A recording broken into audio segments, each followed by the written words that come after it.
serie de estudios, de exposiciones o de pensamientos específicamente sobre los medios de gracia. ¿Qué son los medios de gracia? ¿Cuál es el propósito que Dios ha establecido para ellos? ¿Qué función cumplen dentro de la iglesia? ¿Quiénes se benefician con ellos? Para este estudio vamos a estar utilizando diferentes materiales, vamos a estar utilizando algunos apartes de la teología sistemática de Berkov, de Hosch y de Gruden. Aquellos que les gusta estudiar, ellos en sus teologías sistemáticas tienen varias descripciones y amplias posturas acerca de qué son los medios de gracia. También nos apoyaremos en un material que construyó el pastor Jorge Rodríguez de la Iglesia Gracia Soberana de Ecuador, que son de mucha utilidad también para ahondar en este tema. Uno de los aspectos entonces que debería despertar mayor gratitud en un creyente es naturalmente la certeza de su salvación. Si hay algo que debe producir gozo, felicidad, esperanza en el creyente, es saber que la salvación que nos ha sido dada en Cristo es perfecta y es perpetua. Pero algo que nos muestra la Escritura con claridad es que esta certeza está cimentada en algo importante, que Cristo mismo ha prometido iniciar, sostener, perfeccionar y consumar nuestra fe. Esta salvación que nos ha sido dada es tan gloriosa que Dios ha prometido no solo salvar, sino sustentar eficaz y poderosamente a aquellos que ha salvado hasta que sean glorificados. Todos sin excepción estaríamos perdidos si no fuera así. ¿Se imaginan si nuestro trino Dios solo se hubiera propuesto como meta salvarnos y luego dejar en nuestras fuerzas y en nuestra capacidad la santificación y nuestra glorificación? Todos nos perderíamos. Si la salvación no dependiera completamente de Dios, todos nosotros estaríamos perdidos. Pues bastaría que Él nos entregara una salvación tan grande para rápidamente arruinarla. Por eso creemos que la salvación de la que habla la Escritura es perfecta y es perpetua. Pero algo que muestra también la Escritura es que este trino Dios no solo nos salva, sino que, como ya lo mencioné, nos santifica, nos perfecciona hasta que seamos a la imagen de nuestro Señor Jesucristo. Es lo que Él ha prometido, que todos los que ha escogido, todos los que han sido predestinados, a estos hará la imagen del primogénito. ¿Y quién es el unigénito, el primogénito? Jesucristo. La meta de Dios para con cada escogido es hacerlo a la imagen de Jesucristo. Pero si esto es así, podríamos preguntarnos entonces, ¿por qué hay tantas personas en el contexto religioso que viven una doble vida? Que viven de manera tan contradictoria y tan incoherente con respecto a la fe que dicen profesar. O podríamos preguntarnos, ¿por qué aún creyentes viven de manera tan distante o contraria a lo que la Escritura enseña? Y esto es importante meditarlo. ¿Por qué hablo de dos poblaciones? Porque en la iglesia, en la congregación, no todos los que se congregan han creído en Cristo. Algunos son creyentes y otros son meros profesantes o simpatizantes. En primer lugar, entonces, hay personas que llevan mucho tiempo en un entorno religioso, pero lamentablemente no han experimentado un nuevo nacimiento. Y esa es la causa por la que viven de una forma contraria a la Escritura. Tienen un conocimiento meramente intelectual de Dios. No lo niegan, asienten muchas de sus verdades, pero viven de manera contraria a esa mención verbal que hacen de Dios. ¿Por qué? Porque no han nacido de nuevo. Y es fácil resumirlo en una frase, ¿cierto? No todo el que come maíz es gallina, no todo el que come banano es mico, y no todo el que vive 10 años en un parqueadero se convierte en carro. No porque una persona lleve muchos años asistiendo a una congregación, no significa que haya tenido un encuentro real con Cristo. Pero la otra población es ese grupo de creyentes que han nacido de nuevo, que han tenido un encuentro real con Cristo, pero viven continuamente de una forma contraria a lo que Dios dice de forma explícita en la Escritura. Y podrá decir usted, qué pena ese grupo de personas. ¿Cómo es posible que hayan creyentes que no vivan conforme a la Escritura? Si por algún momento sintió que me estaba refiriendo a otro grupo y que usted no está incluido, déjeme decirle que usted y yo estamos incluidos en ese grupo. Porque continuamente, y con vergüenza tenemos que reconocerlo, tomamos decisiones, experimentamos sentimientos, damos cabida a pensamientos y aún acciones que son contrarias a lo que Dios dice. Aún siendo conscientes de una salvación tan grande. Pero ¿por qué pasa esto? Si deberíamos estar tan agradecidos con tal acto de amor y de bondad, nuestra conducta no debería ser impecable, intachable en respuesta y gratitud a tan grande salvación.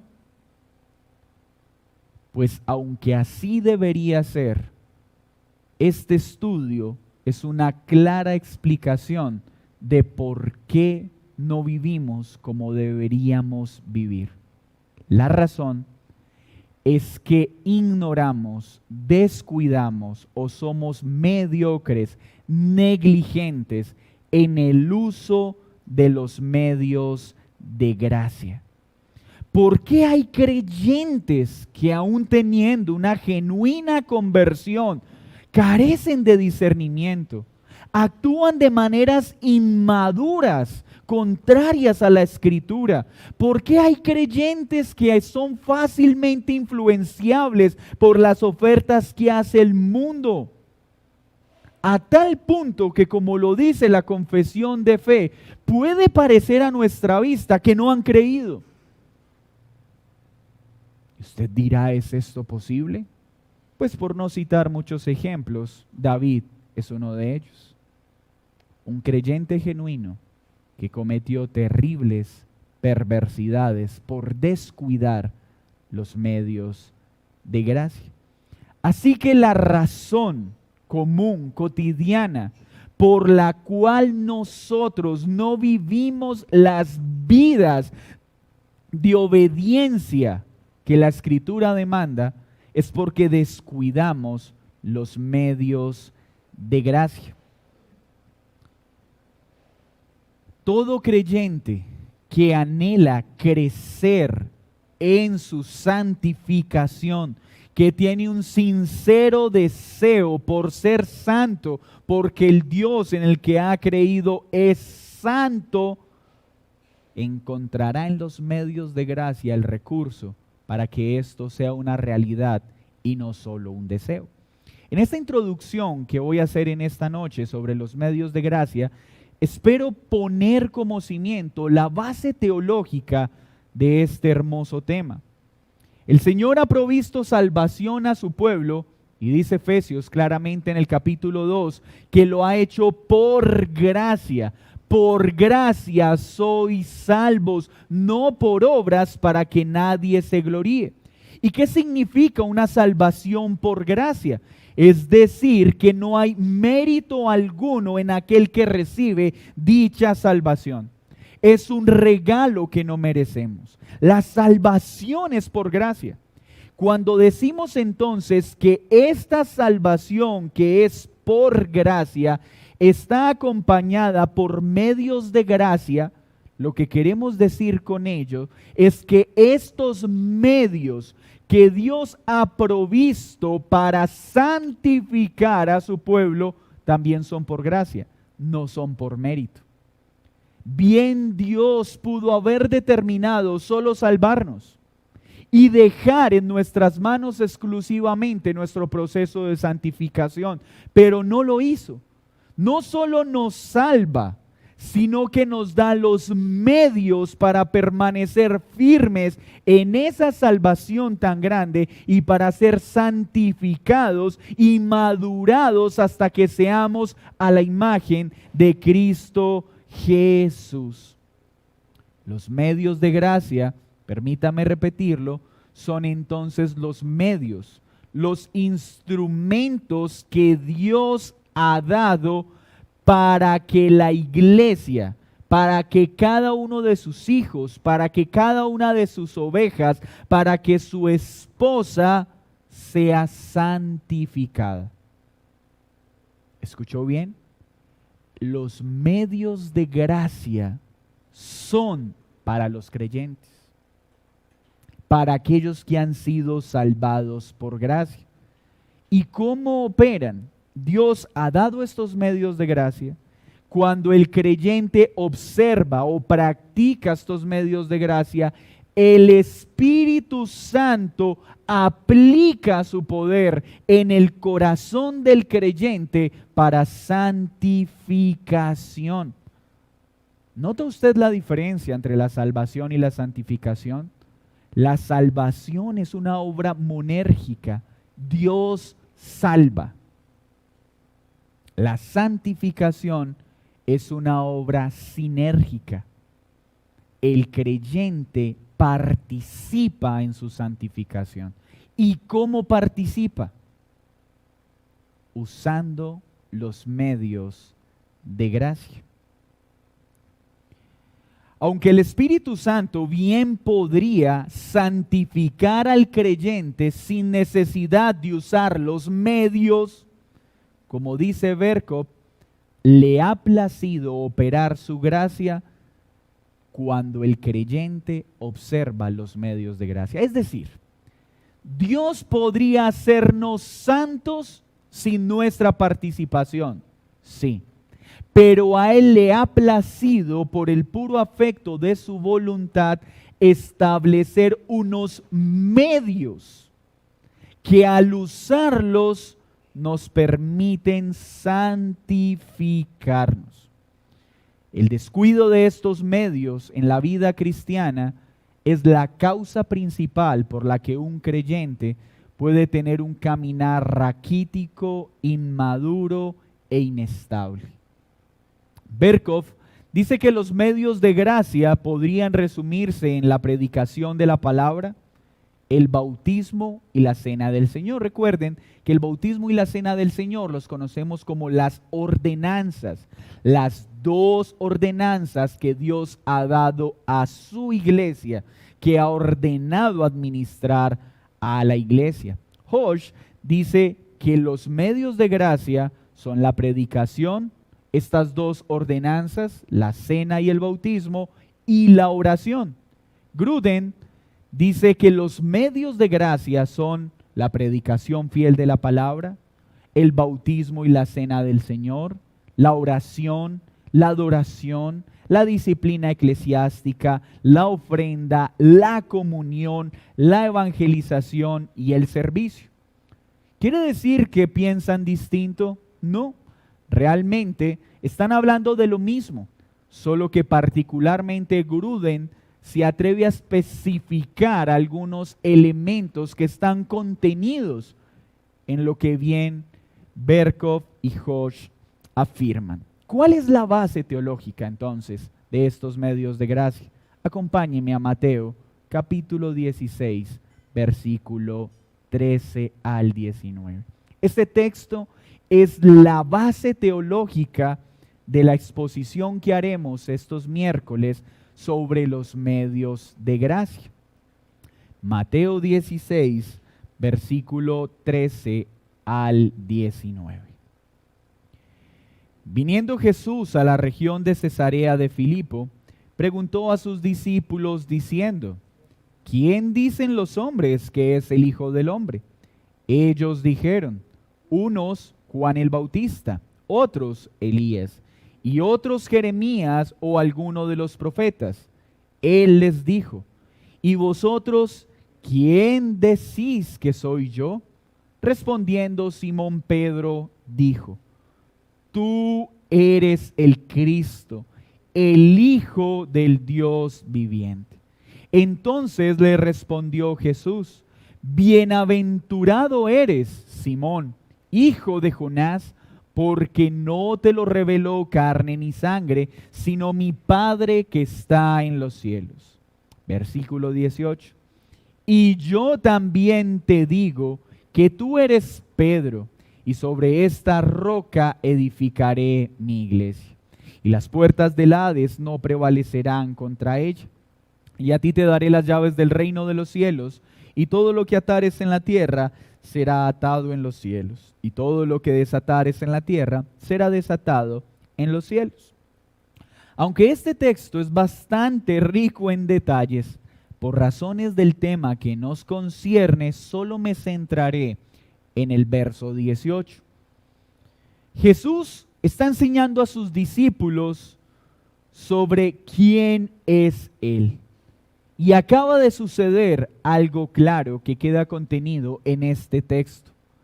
A Simón Pedro le fue revelado entender y comprender por la voluntad del Padre quién es Jesús, el Hijo del Dios vivo, el Mesías prometido. A él le fue revelada esta verdad. Pero luego dice que sobre esta Petra, sobre esta roca edificaré mi iglesia. No nos detendremos en detalles, pero sabemos claramente por el contexto del pasaje que no está hablando de Pedro como individuo. Está hablando de que tanto en Pedro y en los discípulos, gracias a la revelación de quién es Jesús, sobre ellos como cimiento de la iglesia sería edificada la iglesia. Recuerden lo que dice Pablo en la carta a los Efesios, a Éfeso, que los profetas y los apóstoles son el cimiento. Pero estos cimientos están edificados ¿en quién? En Cristo, que es la piedra angular. La piedra angular sobre la que es edificada la iglesia es Cristo Jesús, la revelación de quién es Él, el Hijo de Dios. Y sobre esa revelación en los apóstoles se edifica la iglesia con piedras vivas, como lo enseña Pedro. ¿Qué es el centro de lo que quiero utilizar en este texto sin salirme del contexto para entender qué son los medios de gracia? Lea conmigo el versículo 18. Y yo también te digo que tú eres Pedro, y sobre esta roca edificaré mi iglesia.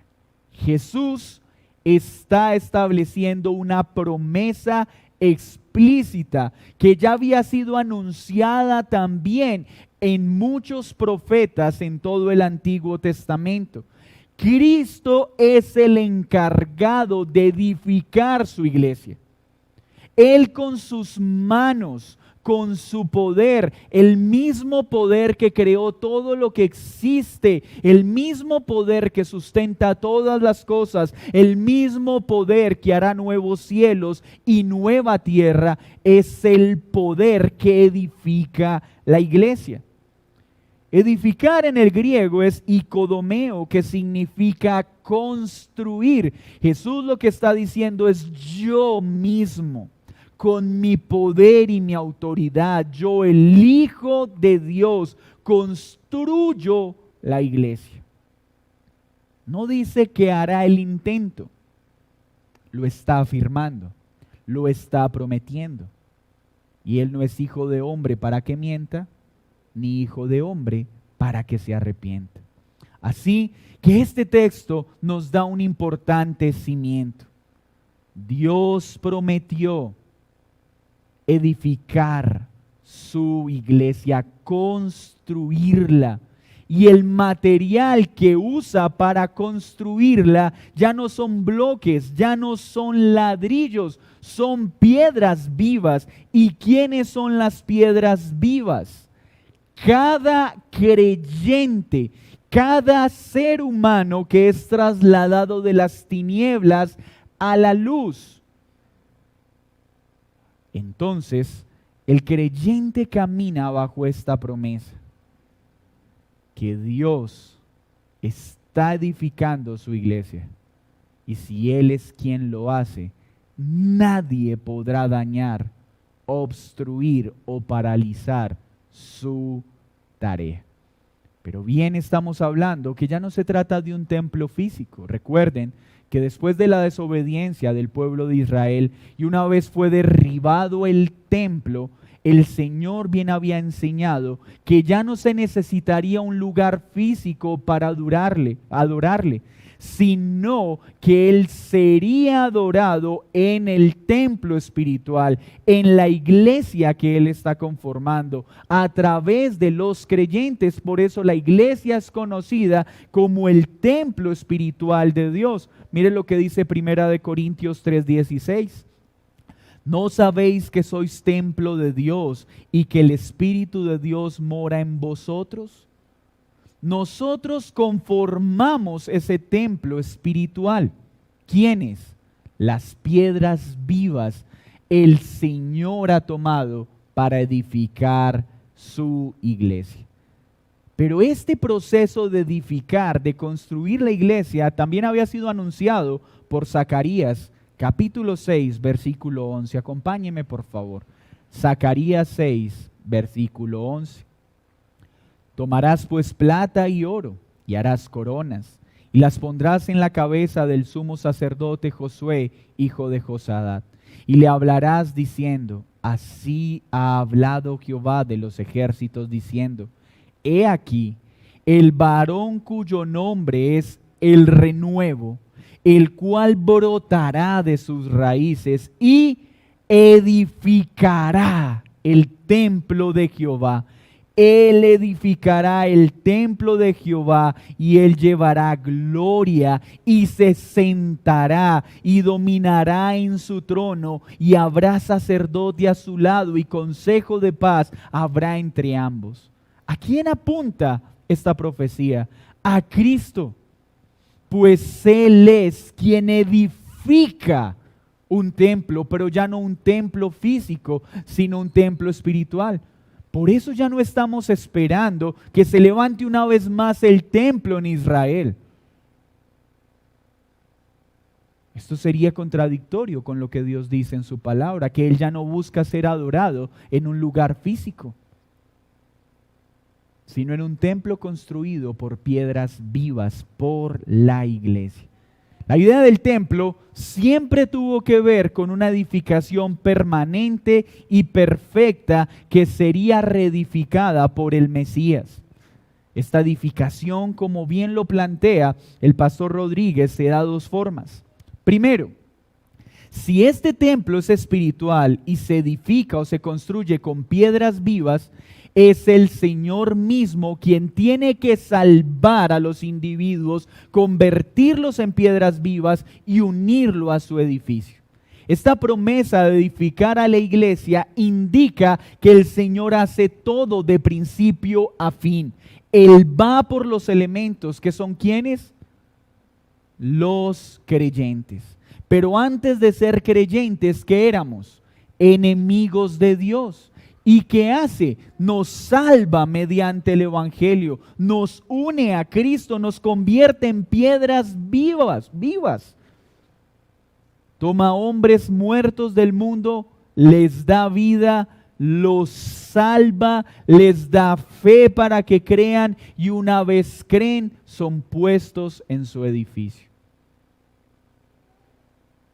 Qué gran labor la que desempeña Dios.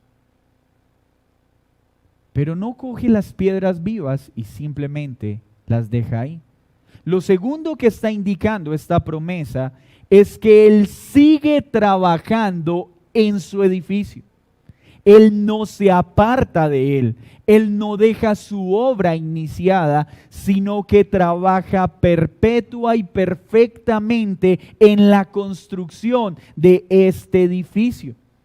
Mire lo que dice Primera de Pedro, capítulo 2, versículo 5. Vosotros también, como piedras vivas, sed edificados como casa espiritual y sacerdote santo. Este sed edificados está en presente. Así que es una labor continua que el Señor está haciendo y hará por todos los días hasta que se encuentre con su amada. Pero algo interesante de este sed edificados es que está en verbo pasivo. ¿Qué significa esto? Que la acción no la ejecutamos nosotros, recae sobre nosotros. ¿Quién es el que edifica la iglesia? Dios. ¿Quién es el que la inicia? Él. ¿Quién es el que ha prometido sustentarla? Él.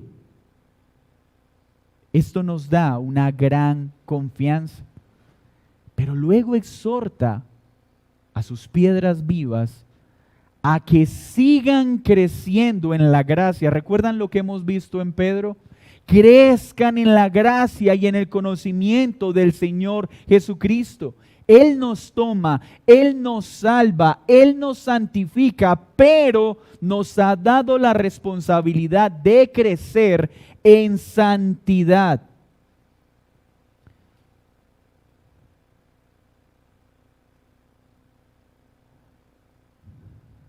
El Señor entonces sigue edificando, sigue construyendo a su iglesia a través de los medios de gracia. Son entonces los medios de gracia el cumplimiento de esa promesa de edificación diaria y continua en la iglesia. Acompáñeme a Hechos 20, 32.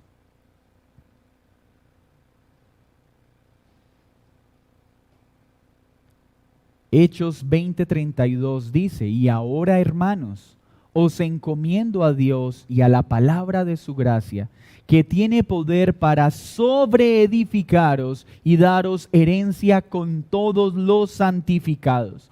Aunque este es un ejemplo de un medio de gracia particular, que es la palabra de Dios, el efecto acá mencionado aplica para todos los medios de gracia. ¿Cuál es el efecto de un medio de gracia? Sobreedifica al creyente y le concede la herencia con todos los santificados. Recuerda el contexto de este pasaje. Pablo es consciente de que ha llegado el momento de partir. Pero note que no está preocupado porque no va a poder predicar físicamente a la iglesia. No va a poder seguir entregando sus sermones presenciales. ¿Pero por qué está confiado? ¿Por qué está tranquilo? Porque sabe que la iglesia queda con la palabra escrita. Y la palabra escrita es el medio de gracia provisto por Dios para seguir edificando al creyente y asegurar así la herencia de todos los santificados.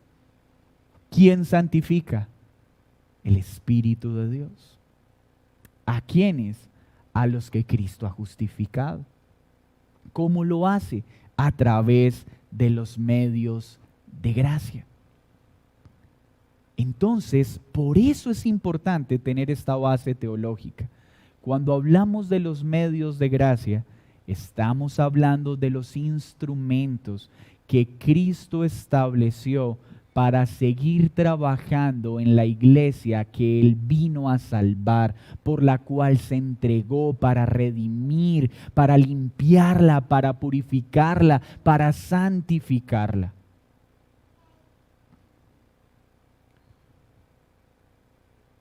Hoy en día, algunos por ignorancia y otros por rebeldía, establecen acciones o programas al interior de la iglesia que entretienen momentáneamente a sus feligreses.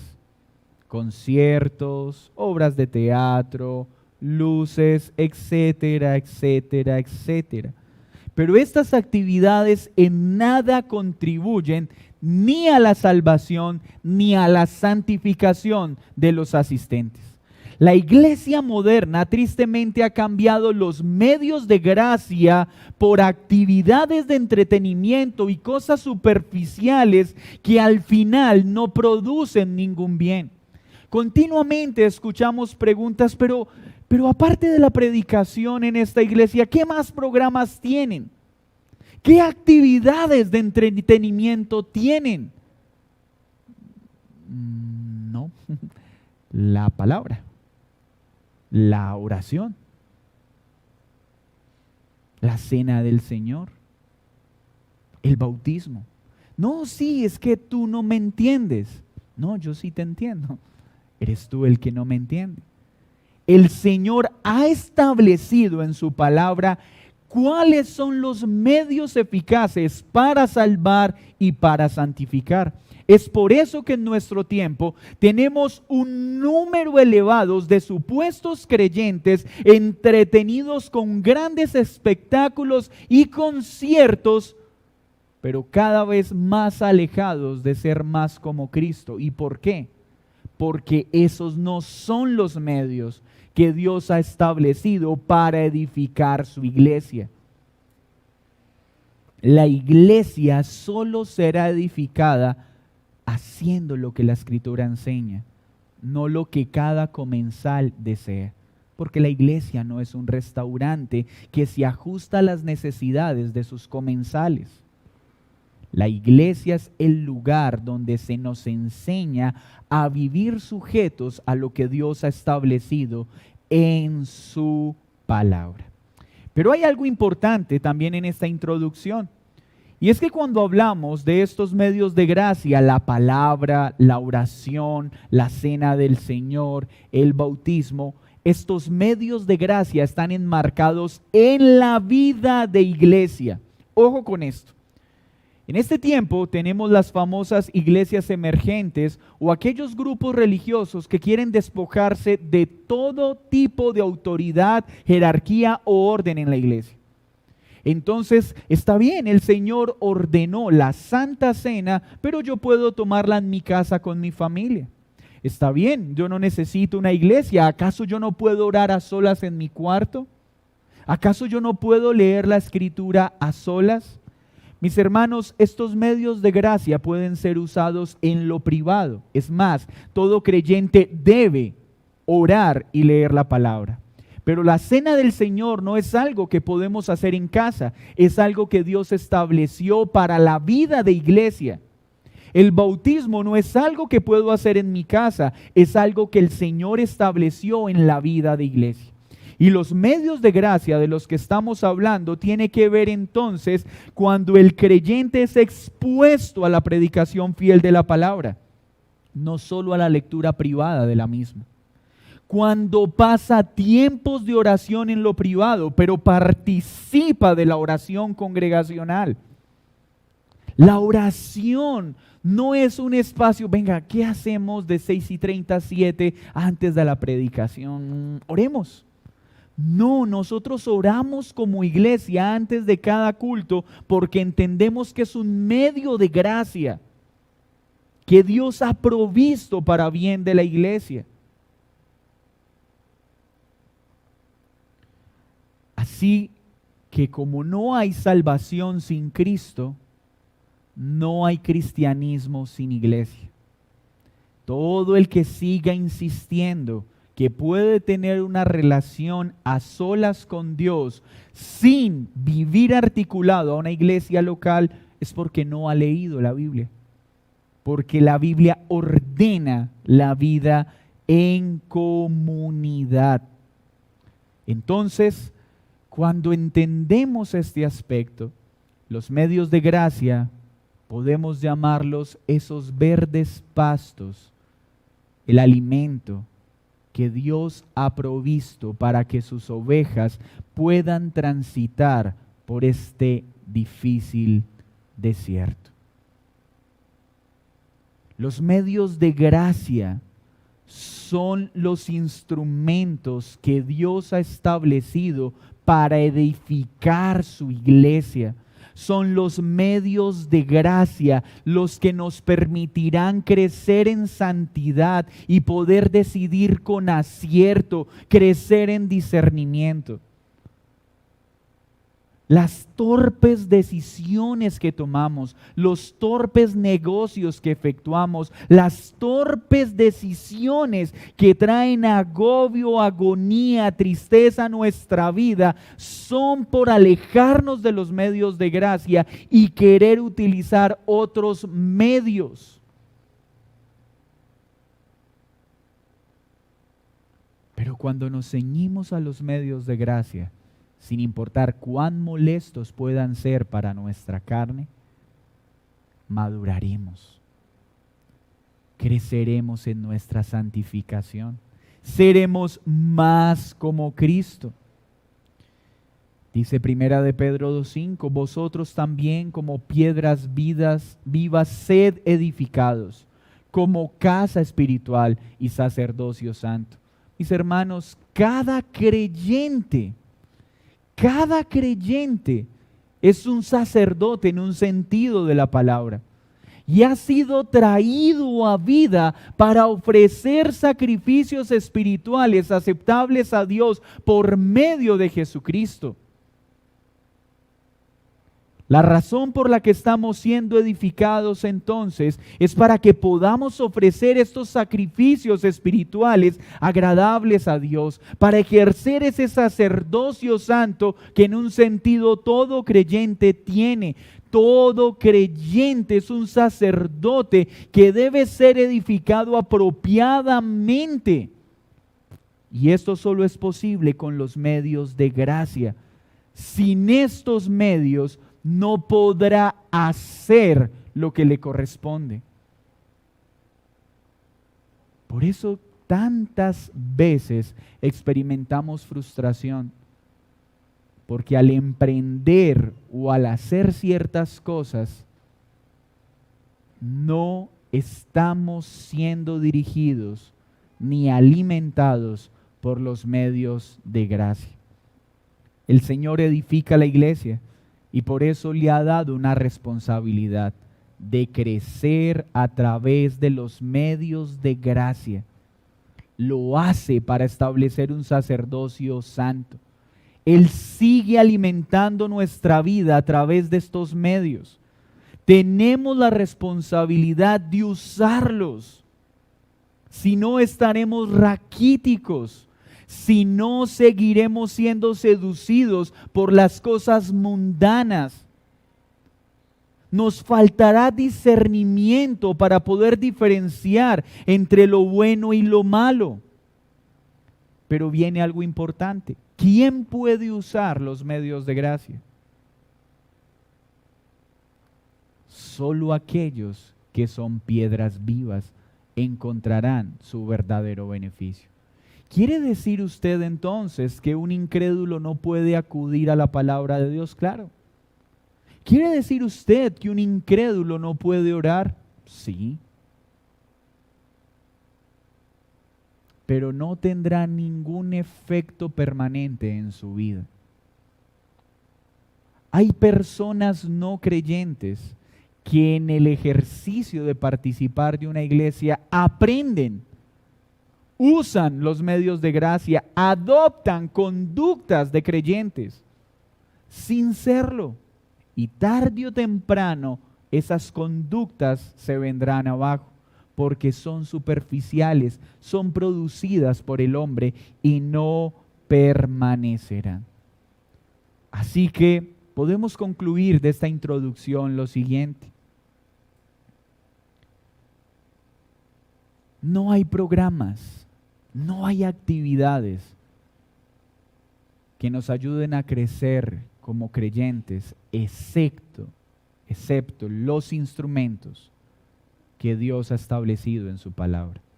los medios de gracia, su palabra, la oración, la Santa Cena, el bautismo, una vida de obediencia, la adoración, la comunión. Hermanos, el tener comunión es un medio de gracia. Cuando un creyente insiste en vivir solo y a su manera, está despreciando un medio de gracia que es la comunión con el cuerpo de Cristo. No hay una decisión más torpe que aislarme cuando estoy en un momento difícil. Cuando me aíslo, le estoy diciendo: Dios, no me interesa tu medio de gracia, no me interesa la comunión. Cuando es la comunión un medio que Él ha establecido para hacerle frente a esos momentos de batalla. La iglesia no necesita más entretenimiento, no necesitamos una alabanza más movida, no necesitamos más programas de entretenimiento. Necesitamos conocer la palabra, necesitamos apropiarnos de los medios de gracia.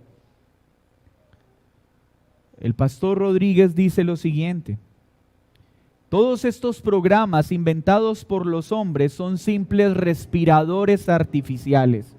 La iglesia no necesita respiradores artificiales. Debemos ser fieles a los medios de gracia. La iglesia no necesita un respirador, necesita una nueva vida, necesita nuevos corazones que crezcan espiritualmente edificados por la predicación fiel de la palabra, por una oración fiel a la Escritura, por vidas que se congregan diligentemente y tienen comunión con el cuerpo, personas que tienen disciplinas espirituales serias, devocionales intensos de comunión con Dios. No es una falta de un programa, es la falta del uso de los medios de gracia lo que hace que tengamos cristianismos tan mediocres. ¿Qué es lo que te mueve a ser parte de una iglesia? ¿Todavía estás buscando una alabanza que mueva tus emociones? ¿Todavía estás buscando un predicador que goce de excelente oratoria y eche buenos chistes para reírte? ¿Todavía sigues interesado en cosas vanas que mueven tus sentidos, pero que nada sirve para tu salvación y tu santificación? Si es lo que estás buscando, estás despreciando lo que verdaderamente importa: los medios de gracia que Dios ha establecido. Mis hermanos, esta introducción entonces nos da el cimiento para lo que sigue. ¿Qué concluimos de esta introducción? Primero, Dios ha prometido edificar una iglesia.